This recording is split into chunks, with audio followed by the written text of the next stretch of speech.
Bonjour à tous. Cette vidéo a pour objectif de dévoiler les mystères autour de l'origine des religions abrahamiques. Toute personne qui s'intéresse à l'histoire, aux us et coutumes des peuples qui ont vécu avant nous, est obligée de remarquer les similitudes entre certains cultes qui ont précédé le judaïsme et celui-ci.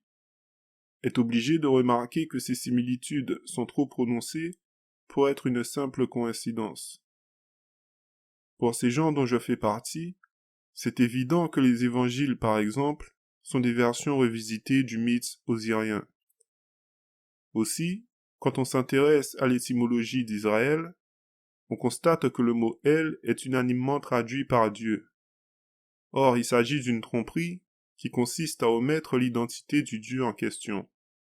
Parce qu'il y avait à Canaan, la terre où a vécu Israël, les enfants d'Israël, et où était situé le royaume d'Israël, une importante divinité cananéenne dénommée El.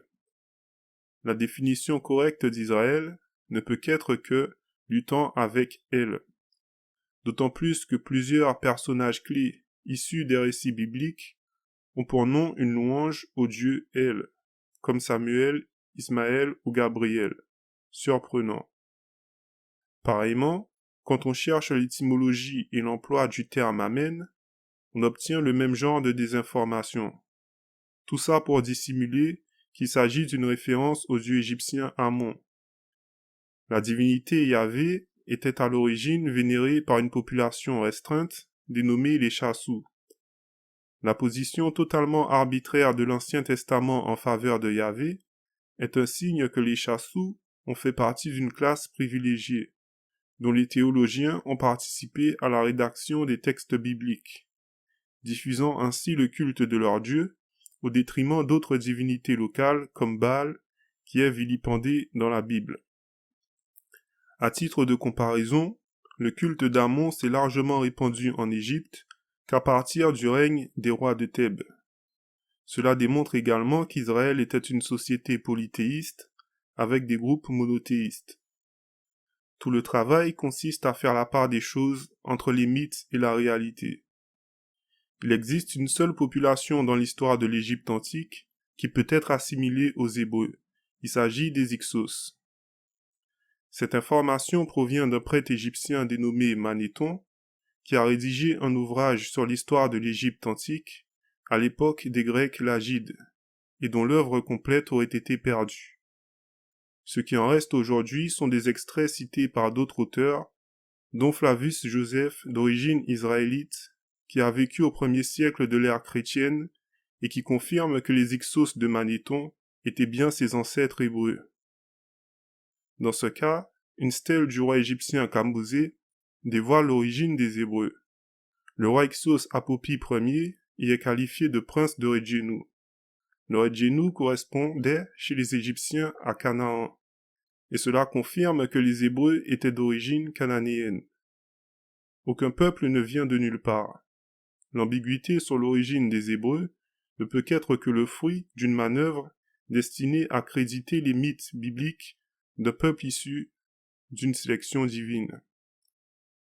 Alors comment seront créées les religions abrahamiques? Pour aller au cœur du sujet, on ne peut pas parler religion abrahamique sans parler des Grecs et des Romains. Suite à la conquête de l'Égypte par Alexandre le Grand, un de ses généraux, Ptolémée, va fonder sa dynastie dans le pays. Il avait un projet ambitieux, peut-être le plus important de l'histoire, celui de réunir tous les savoirs écrits du Moyen-Orient et de les traduire en grec. Il faut garder à l'esprit que quand on parle d'écriture, qu'il s'agit d'une science maîtrisée uniquement par la classe supérieure d'un petit nombre de civilisations, que presque toutes les populations étaient analphabètes. Ce projet sera poursuivi par les successeurs de Ptolémée et aboutira par la création de la bibliothèque d'Alexandrie.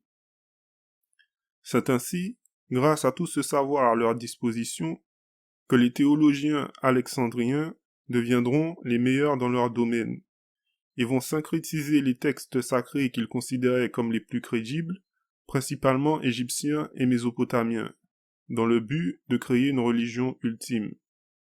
Ces théologiens vont poursuivre leurs travaux sous la coupe des Romains, qui ont supplanté les Grecs, et cela va aboutir au christianisme, à la conversion de l'empereur Constantin, aux institutions comme le Vatican, aux églises d'Orient, enfin, vous l'aurez compris, à la plus grande religion monothéiste à vocation universelle, qui est encore de nos jours la religion la plus répandue au monde, et dont l'islam ou le baïsme sont des réformes ou des schismes comme l'était déjà l'arianisme. Ce qu'il y a à retenir, c'est que si vous pensez qu'il y a existé un Jésus, une Marie à Nazareth vers l'an 0, vous êtes à côté de la plaque. Ce sont des personnages fictifs inspirés d'Horus et d'Isis. Comme tous les récits bibliques sont inspirés des récits d'anciens cultes aujourd'hui disparus. J'espère que cette vidéo vous a plu. N'hésitez pas à laisser vos impressions en commentaire et à bientôt.